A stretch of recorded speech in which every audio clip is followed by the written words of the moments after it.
खुशामदीद नाज़रीन, एक बार फिर प्रोग्राम सुबह हिदायत में और प्रोग्राम के इस हिस्से में अब आपकी बारी है, आप हमारे साथ शामिल हो सकते हैं। जो आज का हमारा टॉपिक है, क्या तब्दीली आएगी, क्योंकि सब ने नारे लगाए हैं तब्दीली के और इस वक्त जो एहतजाज जारी है आज़ादी मार्च, इनकलाब मार्च के नाम पे 14 दिन के करीब हम होने वाले हैं और इस हवाले से कि वो चेंज आएगी या नहीं आएगी, बहुत से सियासतदान इसको जमहूरियत के डीरेल करने के मुतरादिफ करार दिया जा रहा है। लेकिन क्या ये असल में जमहूरियत थी कि लोग उस हवाले से बात नहीं करते कि 14 या 20 अफराद मार दिए जाएं और उसकी कोई सुनवाई है, उसकी कोई दरख्वास्त है, इवन FIR तक दर्ज नहीं होती, या जहाँ पर इससे पहले जो कोयटा में वाक़यात हो चुके हैं 100 लाशें मैयतें पड़ी हुई हैं लेकिन कोई उसका पुरसान हाल नहीं होता। तीसरे चौथे दिन कहीं जाके वज़ीर आज़म या कोई जाता है और वादे तसल्लियाँ दे के या सुमोटो एक्शन लिया गया है। इवन बलूचिस्तान हाई कोर्ट की तरफ से सुमोटो एक्शन भी हो गए। कराची आपके सामने सूरत हाल है,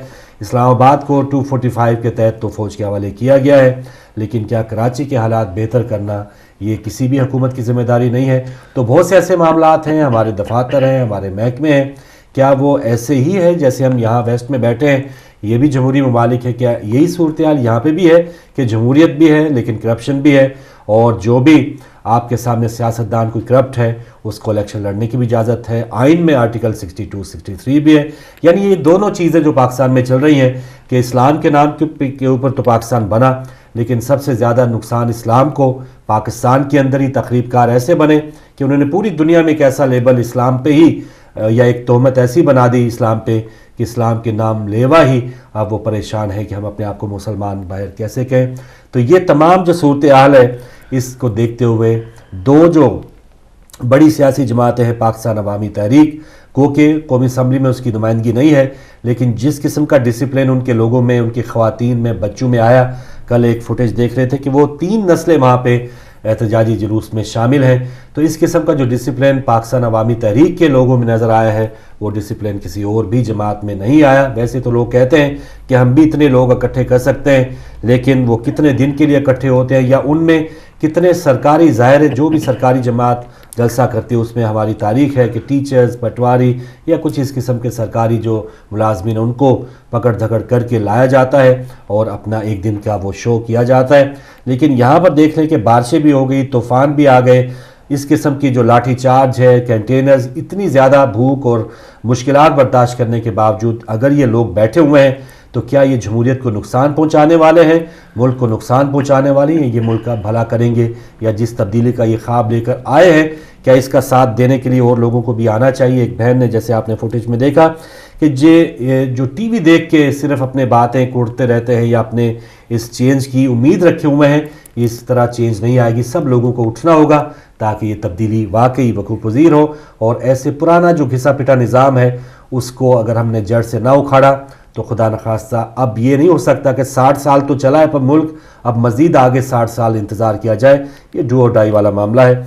कॉलर भी आ चुके हैं, उनसे भी हम आगाज़ में उनकी राय लेते हैं। अस्सलाम वालेकुम। कॉल ड्रॉप हो गई, दोबारा आप आ सकते हैं, आपकी कॉल का इंतज़ार है। सिस्टर, तब्दीली आएगी या नहीं आएगी? बहुत मुश्किल है, ये कोई एक घर की तब्दीली की बात नहीं है। बिल्कुल, इतना करप्ट निज़ाम है, बुनियादें उनकी या जो भी, जिस तरह रात को आपने वो इंकशाफात देखे तो इतना ज़्यादा सरायत कर चुका है ये इस किस्म का जो निज़ाम है, उसको जड़ से उखाड़ के फेंकना बहुत मुश्किल लग रहा है। जी बिल्कुल। बस अब अपने मुल्क को देखते हैं तो यकीनन हमें अफसोस होता है कि क्योंकि इतने 65 साल हो गए इस मुल्क को बने हुए, लेकिन उसमें वो बुराई जो है वो अभी तक इतने बकसरत है, बकसरत बुराइयां हैं, बजाय ख़त्म होने के अपने मुल्क को तामीर करने में कुछ ऐसे स्टेप लेते, लेकिन वो वहाँ हमें कुछ नज़र नहीं आता और मज़ीद हमें बुराइयां हार देखें। जैसे कि वो अखराजात बताए उन्होंने कि इनकी हुकूमत में कितने ज़्यादा बढ़ गए जो इतने सालों में नहीं बढ़े थे। तो मतलब ये बजाय कम होने के तो हम क्या उम्मीद करें, और उसकी ये वजह भी हम ये देखते हैं कि हमारी दीन से भी जो अलहदगी है, जो बेरावर अभी जो है हमारा, वो भी हमारे इसमें बहुत मतलब उसका हाथ है कि हमारा मुल्क जो है मज़ीद, क्योंकि ये देखिए रिश्वत है, अपनी खुद परस्ती है, हवस है, ये सब क्या, ये दीन ने इस चीज़ को मना किया है, लेकिन वो इतनी बढ़ गई कि अब ये हमारा मुल्क मतलब ये देखकर हम देखते हैं कि और इतने दिनों से जो लोग बैठे हुए, और ये देखें किस हालात में बारिश भी हो रही है, सब भी बारिश भी है, गर्मी भी है, मुश्किलात भी है, खाने पीने की भी मुश्किलात है। उसके बावजूद आप देख लीजिए कि गवर्नमेंट में कोई हिस्स अभी नज़र नहीं आ रही और यहाँ तक वो अभी तक इस पे हैं और कहते हैं कि वो सोने पे सुहागा, कि उन्हें राय भी ऐसे ही दी गई है कि नहीं, आपने अपनी सीट को नहीं छोड़ना, जमहूरियत को खतरा है। तो मतलब जमहूरियत इसमें खतरा नहीं है, जमहूरियत ये है कि आप अवाम पे छोड़ दीजिए। अवाम पे छोड़े। कॉलर आगे हैं, उनसे बात करेंगे। अस्सलाम वालेकुम। जी साहब, फरूक भाई, मैं अब्दुल कयूम बोल रहा हूँ। जी मेहरबानी अब्दुल कयूम साहब। फरूक भाई, बात यह है कि जो कुछ कल हुआ आपने सुना होगा टेलीविजन के ऊपर, किस तरह इलेक्शन कमिश्नर, एक एडिशनल सेक्रेटरी ने क्या क्या उगला वहाँ। जो आज हमारी हुकूमत है, जो बड़े मोतबर 2/3 मेजोरिटी में बैठे हैं, यानी हमारे लीडर कौमी मुजरम, इसको ये कहना चाहिए, ये कौमी मुजरम है जिन्होंने पाकिस्तानी कौम के साथ, मुल्क के साथ गद्दारी करके, जिसमें जजेस भी शामिल हैं। हैरानगी की बात है, चीफ जस्टिस, वो चीफ जस्टिस जिसको मुशर्रफ साहब ने निकाला था, सही निकाला था, मैं भी सोच रहा था, और फिर उसको बहाल नहीं होने दिया जा रहा था, वो भी बिल्कुल सही था, और इन्होंने बहाल करवाया। और जो कुछ हमारी कौम का अशर किया, लोगों का अशर किया, मेरे ख्याल में अभी हमारी मुसल्लह फौज को उठ के आना पड़ेगा बाहर, और इन मुजरिमों को पकड़ लेना चाहिए जो उन्होंने कौम के साथ किया, और आर्टिकल 6 इनके ऊपर लगाया जाए। ये जो मुस्लिम लीग नून के लीडर हैं, जो जजेस हैं, जो और लोग इनके साथ शामिल हुए और कौम को धोखा दिया गया, इनके ऊपर आर्टिकल 6 लगा के इनको फांसियां दी जाए। ये वो लोग हैं जो मुजरम है, मुजरम, इनको माफ ही नहीं करना चाहिए, क्योंकि 20 करोड़ लोगों को धोखा दिया गया, और आज वो बड़ी ऊंची सीटों पर वजीर आजम बन के 2/3 मेजोरिटी, और मुल्क और कौम का पैसा खा खा के इन्होंने क्या क्या किया हमारे साथ। मेरे ख्याल में अभी ये जो कुछ हो रहा है सड़कों पे, बिल्कुल सच हो रहा था, अल्लाह ने उनकी मदद की, और कोई आदमी बाहर आके इनकी असलियत, इनकी वो छुपी हुई शक्ल जो थी वो जाहिर होगी लोगों के सामने। तो ये अभी इनको छोड़ना नहीं चाहिए, और इनको कोई पकड़ेगा नहीं, क्योंकि आपके जजेस भी चोर हैं, आपकी पुलिस भी चोर है, आपके सियासतदान, जिसमें मुल्ला फजल रहमान और जमात इस्लामी वाले जो कल तकरीरें कर रहे थे हम जमहूरियत को बचाएंगे, उनके असली चेहरे भी पता लग गए कि वो कितने बड़े डाकू थे जिन्होंने कौम को लूटा, वोटें जाली डाल के। और ये वो लोग हैं जिन्होंने मुसल्लह फौज, हमारे 70,000 लोगों को शहीद करवाया। तो मेरे ख्याल में फौज के पास इससे बड़ा सबूत नहीं हो सकता कि इसकी हुकूमत को खत्म कर दिया जाए, फौरन इनको अरेस्ट करें, ये जो जिन्होंने हमारी कौम के साथ, लोगों के साथ धोखा किया, और फिर नए इलेक्शन करवाएं, और दानेदारी के साथ जिनका हक है वो लोग पाकिस्तान में हुकूमत करें। मेहरबानी, बहुत शुक्रिया अब्दुल कयूम साहब स्वीडन से, कि आर्टिकल 6 लगे, असली चेहरे लोगों के सामने आ रहे हैं, बिल्कुल हकीकत है। लेकिन एक जैसे फौज पहले हो सकता है वो भांप के होता यही था कि कुछ ना कुछ हालात ख़राब हुए और फौज जल्दी आ गई, लेकिन इस बार जो फौज का थोड़ा सा बाहर रहना है, हमें इन लोगों के खुल के और भी ज़्यादा शफाफ और बिल्कुल वाज़ेह चेहरे नज़र आ रहे हैं कि कौन सी जमातें इस तमाम जो सिस्टम के मज़े लूट रहे थे। तो ऐसे लोग तो जो इस वक्त इक़्तिदार में हैं वो तो है ही है, लेकिन बहुत से ऐसे पसे पर्दा कुछ ऐसे चेहरे थे, कुछ ऐसी जमातें थी जो कि वैसे उस अंदाज में आपको इक़्तिदार में नज़र नहीं आएंगी। जैसे जमात इस्लामी का नाम लिया, मौलाना फजल रहमान, विकी लीक्स में ये आ गया कि उनका ये अब अमरीकी सफ़ीर को ये कह दिया गया था उनकी तरफ से कि हमारे जो MNAs हैं वो बराए फ़रोख्त हैं, जिसका भी आप कहेंगे उसकी तरफ हम अपने वोट डाल देंगे। तो इस किस्म के जो सियासतदान है, और अब छोटी छोटी वो रैलियां भी निकाल रहे हैं, हुकूमत की तरफ से फंड्स गए हैं, फैसलाबाद में रैली निकाली गई है, सखर में फजल रहमान साहब के कुछ लोगों ने कुछ रैली निकाली। क्या निकाली कि ये जमहूरियत को डीरेल करने वाले हैं ये लोग, और धरने की इजाज़त नहीं होनी चाहिए। तो क्या ये इसमें हकीकत है? एक और कॉलर है हमारे साथ। अस्सलाम वालेकुम। हेलो, सुनिए, मैं इतने दिन से कॉल करना चाहती हूँ लेकिन मिलते ही नहीं, और मैं तो एक आम शहरी हूँ। नहीं, आपकी इस वक्त लाइव कॉल मिली हुई है सिस्टर, बात करें।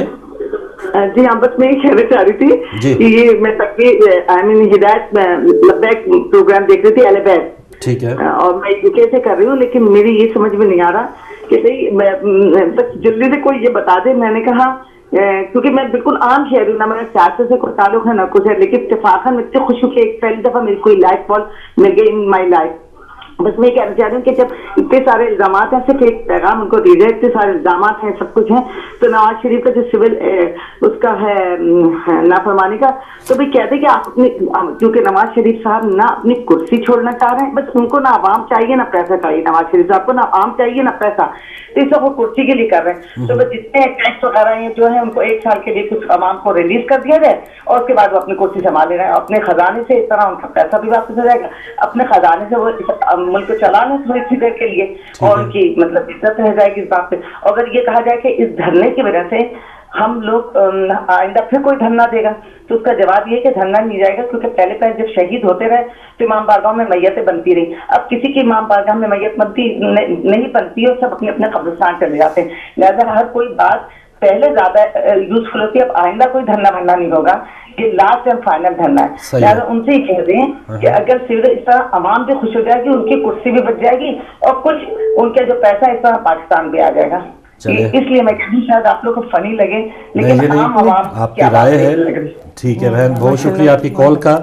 और हम सब आम पाकिस्तानी हैं, हमें कोई भी ऐसा कोई पहुंचा हुआ बुजुर्ग नहीं है। हम सब किसी न किसी झांसे में पहले माजी में आते रहे हैं और हमारे बहन भाई इस वक्त वहाँ पर धरने में या वो निकले हुए हैं, उनके साथ देने की ज़रूरत है। एक और कॉलर है, फिर आपकी राय पर भी बात करते हैं। अस्सलाम वालेकुम।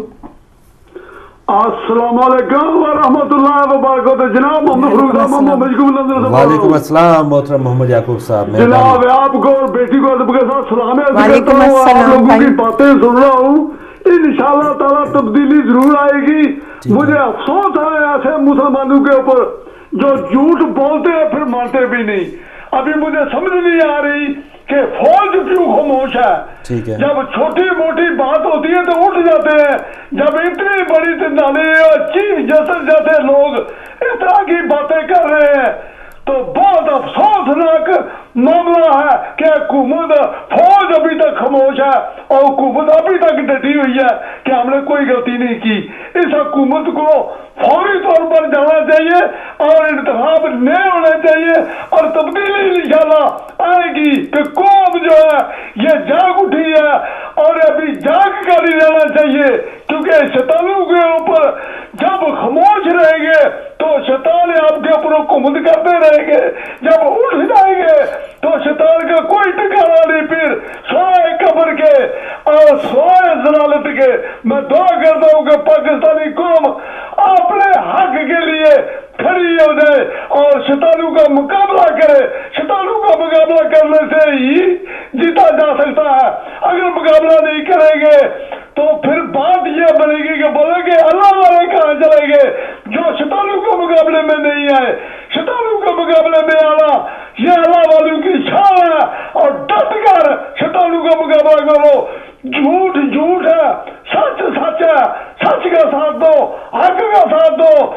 जो अच्छे लोग हैं उनको आगे लाओ ताकि मुल्क तरक्की करे और हमारे बेटियों और बेटू और नौकरी मिले और सौदे मिले। इसी के साथ जाने जाता हूँ और आप शराबों का शुक्रिया और आपकी जो कैंपेन लगी हुई है, मैं दुआ करता हूँ कि जिनके पास भी पैसा है दिल खोल कर आगे आओ और दाई टीवी की मदद करो ताकि पूरी दुनिया में अदालत फैले और हर आदमी को रोशनी मिले और अल्लाह ताला के नबी की खाक की तरफ सब लोग गए। इसी के साथ जानना चाहता हूँ और आप शहजादों का शुक्रिया और जनाब गौतम के साथ सलाम करता हूँ।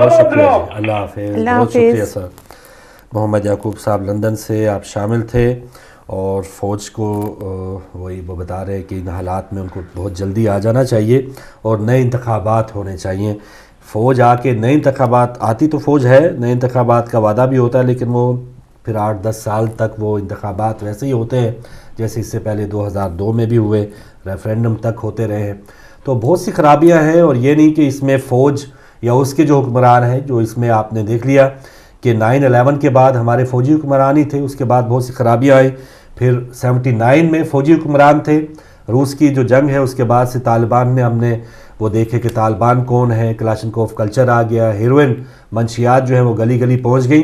तो इसमें फ़ौजी हुक्मरानों का भी ज़रूर, अगर हम ये कहें कि सियासतदानों ने बेड़ा गर्क किया है, तो कुछ इस पर फ़ौज के जो हुक्मरान आए हैं उन्होंने भी हुक्मरानी का वो हक अदा नहीं किया कि जिस मिशन को लेके वो आगे आए थे या जो उम्मीदें आवाम ने उनसे वाबस्ता की थी वो फ़ौजी हुक्मरानों ने भी वो उन उम्मीदों पे पानी फेरा है, कोई बेहतर सूरत हाल नहीं दी थी। इस वक्त जो सूरत हाल है एक ये है कि अब जो तब्दीली की बात की जा रही है या ये जो ऑफ़र दी गई कि महज 30 दिन के लिए अगर आप इंक्वायरी चाहते हैं या अगर आप वाकई शफाफ तौर पे इलेक्शन जीत के आए थे, तो इमरान साहब या तहरीक इंसाफ की तरफ से ये ऑफ़र दी गई है कि आप 30 दिन के लिए अपना अहदा छोड़ दें और आप इस तमाम सिस्टम को जो भी आपने कमीशन बनाया उसको आज़ादाना तौर पे काम करने दें अगर आप शफाफ हुए तो हम आपको सलूट के साथ वापस बिठाएंगे, और अगर ना हुए तो ये सारे निज़ाम जो है इंतखाबात दोबारा हों। तो काफ़ी इसमें वजन है, इसमें इस ऑफर में बिल्कुल वजन है। और उसके साथ ही कि वो ये भी नहीं कहा कि नहीं, अगर आप वाकई में फेयरली सिलेक्ट होते हैं और आते हैं तो मोस्ट वेलकम ना, आप आइए बिल्कुल। यानी एक तासर यही था ना कि ये 1-to-1 मुकाबला है, शायद इमरान खान को नवाज शरीफ से ज़ाती कोई रंजिश है या वो उनको देखने नहीं चाहते, तो अगर इस तरह होता तो साल सवा साल इंतजार भी ना करते वो। बिल्कुल उन्होंने अपना, बल्कि ये नहीं कि इमरान खान ही इस चीज़ को देखे, बल्कि पूरी आवाम देख लेगी कि अगर आपने आए हैं सही सफाई है और इसमें कोई ऐसा मसला नहीं है, तो मतलब आप आवाम देखेगी कि आप वाकई में सिलेक्ट होकर आए थे और पिछली दफ़ा भी आप सही थे। लेकिन ये एक बहुत अच्छी, मतलब उन्होंने कहा है, थोड़ा सा लचक पैदा की अपने। कॉलर हमारे साथ, अस्सलाम वालेकुम। वालेकुम सलाम फारूक भाई, अली मदद, मौला अली मदद, इश्तियाक भट्ट साहब, शुक्रिया जी भाई बहन, आपको भी मेरा बहुत बहुत वालेकुम अस्सलाम। माशाअल्लाह बहुत अच्छा प्रोग्राम, पाक परवरदिगार आपको सेहत व सलामती दे, उलमाए कराम को सेहत व सलामती दे, हिदायत टीम को तरक्की का फरमाए। क्या करें फारूक भाई, जब से ये न्यूज सुनी है ना, अभी वो कहते हैं ना, वो बंदे को हेडेक हो गई है, बहुत टेंशन हो गई है, लेकिन अभी कल का मैंने बंद कर दिया, नहीं सुन रहा। अच्छा। तो आपने टॉपिक रखा हुआ है, क्या तब्दीली आएगी फारूक भाई? मैं समझता हूँ कि तब्दीली तब भी आएगी जब इस आवाम को मुझ समेत शऊर नहीं आएगा। इस कौम का क्या करें फारूक भाई, क्योंकि हम भी उसी साहब में खड़े थे, लेकिन हम जब इस मुल्क में आए, कानून को फॉलो किया, देखा क्यों लगे, हर चीज को फॉलो किया, तो हमने ये समझा कि ये तरीकाकार अच्छा है। हम भी उसी माशरे से आए, हम भी उसी माशरे से पले बड़े होके इधर आए हैं। लेकिन जब यहाँ से हम वहां जाते हैं ना, तो वही एयरपोर्ट की रूटीन, वही लाइनें लगी हुई हैं, 10-10 रुपए में बिकते हैं, देते हैं। हम क्या करें, हमें मजबूरी होती है, हमारा बाल बच्चा साथ होता है, कहते हैं कि यार जल्दी हो जाए, तो फिर चलो जल्दी हमारा काम। लेकिन जब तक ये चीजें खत्म नहीं हुई, अभी ताजा अभी लास्ट वीक की मैं आपको बात बता दूं फारूक भाई, एयरपोर्ट की क्या हालत है। तो सब कुछ होने के बावजूद भी वो बंदे को उधर खड़ा कर देते हैं, वो कहते हैं भाई कुछ लेके जाओ ना। तो क्या करें, जब तक ये चीजें खत्म नहीं होंगी फारूक भाई, मुल्क के पाकिस्तान में तरक्की नहीं होगी। तो दूसरी बात कि जब मैं समझता हूँ कि ये जितने भी अहले बैत के दुश्मन है, देख ले दुनिया कि वो इकट्ठे हो गए हैं, जालिम कातल, अब उनको रैलियां निकाल लें तारुकादी के खिलाफ, या अलामा नासिर साहब के, जी भाई ये सुन्नी और शिया इकट्ठे हो गए। इकट्ठे वही हुए हैं जो मोहम्मद और आले मोहम्मद को मानते हैं, जो अली की वलायत का इकरार करते हैं, वो इकट्ठे हैं। जो मुनकर वलायत अली है वो अलग हो गए। आप दुनिया को क्या पता नहीं चलता कि कौन क्या कर रहा है, मलक इसहाक और ये दूसरे लधियानवी साहब क्या कर रहे हैं, कौन सी अहले सुन्नत है? कोई अहले सुन्नत नहीं है फारूक भाई, ये चोर लुटेरे कातल है। अवाम को शऊर आना चाहिए। मुझे नहीं पता कि पाकिस्तानी अवाम क्या कर रही है, कातलों के साथ भी खड़ी होती है, कभी मजलूमों के साथ खड़ी होती है। भाई एक रास्ता अख्तियार करो, या तो कातल के साथ खड़े हो जाओ डंके की चोट में, या मजलूम के साथ खड़े हो जाओ खुद मरने के लिए या मारने के लिए। तो यही इंसाफ होगा, यही हकीकत है, यही अल्लाह और अल्लाह के रसूल का हुक्म है, तब तब्दीली आएगी। वरना तो बहुत मुश्किल है कि अवाम इतने दिनों से खड़े हैं, भूखे मर रहे हैं, पता नहीं क्या होगा। और अल्लाह ही मुल्क पाकिस्तान अल्लाह इंशाल्लाह बेहतर करे, गरीब लोगों की हिफाजत फरमाए, जो लोग मजलूम हैं उनकी हिफाजत फरमाए। दुआओं में याद रखिएगा। खुदा हाफिज़। इश्तियाक भट्ट साहब, एक और कॉलर हमारे साथ। अस्सलाम वालेकुम जी। अस्सलाम वालेकुम। वालेकुम सलाम। जी अली मदद, मौला अली मदद, बतूल सिस्टर्स हैं हमारे साथ डेरा इस्माइल खान से। जी सिस्टर जी, क्या हाल है वहाँ पर? कोई आपके हालात ठीक है? डेरा इस्माइल खान में कोई मसला तो नहीं है कोई? जी अंकल, हाँ ठीक है, बिल्कुल सही है। अच्छा, कुछ आप तो हमें सुनाएंगी, आपको इन हालात से क्या लगे? आप कुछ ना कुछ हमें कोई आप जो हाजिर लगाना चाहती है आप लगाएं। बिस्मिल्लाह बिस्मिल्लाह।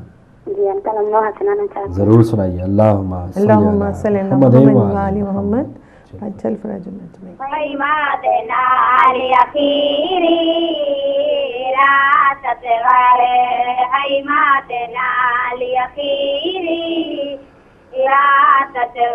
सेकुलरी लाल सुनावा, तेरा लाल झुलावा, है मात लाल यकीनी रात तेवर, है मात लाल यकीनी रात तेवर।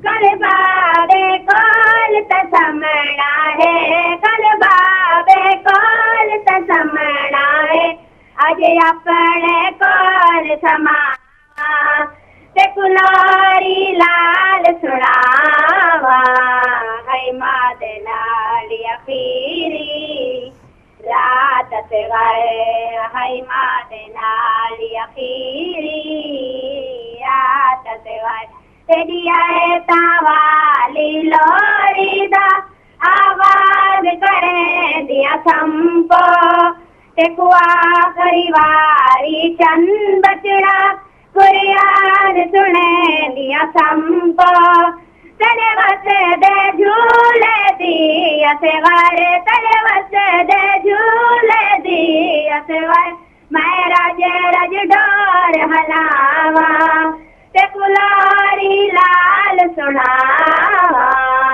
है माते नाल अखीरी रात से गए है माते नाल अखीरी रात से गए ये झूले विच निवे निंदेरा दी हिवी हाजर माती झोली मेरी किस्मत मैं ना सुन सकिया एलिया से घर ते दी बोली बेटा पुत्रा नालिया ले दिया है न बेटा पुत्रा नालिया ले दिया है हर खैमे दे विच मावा ते कुलारी लाल सुनावा है माते नाल अखीरी रात से गए है माते नाल अखीरी रात से गए मेहमान है जन लाजेदा हुण पजेर दा वक्त करीबे दिया क्या खां परदेस दे विच सी गए है लाल गरीबे इजो रात दा लासा चाने अते वारे इजो रात दा लासा चाने अते वार मैं ते दे नाज मनावा ते कुलारी लाल सुनावा है माते नाल अखीरी रात से है माते नाल रात से अल्लाहुम्मा सल्ली अला मुहम्मद। बहुत शुक्रिया बेटा, खुदा हाफिज़, जज़ाकल्लाह। बतूल सिस्टर्स थी हमारे साथ, नाज़रीन हदिया अक़ीदत इन्होंने पेश किया। वापस आके आपकी कॉल्स हम मज़ीद शामिल करेंगे। अब लेते हैं छोटा सा वक्फा।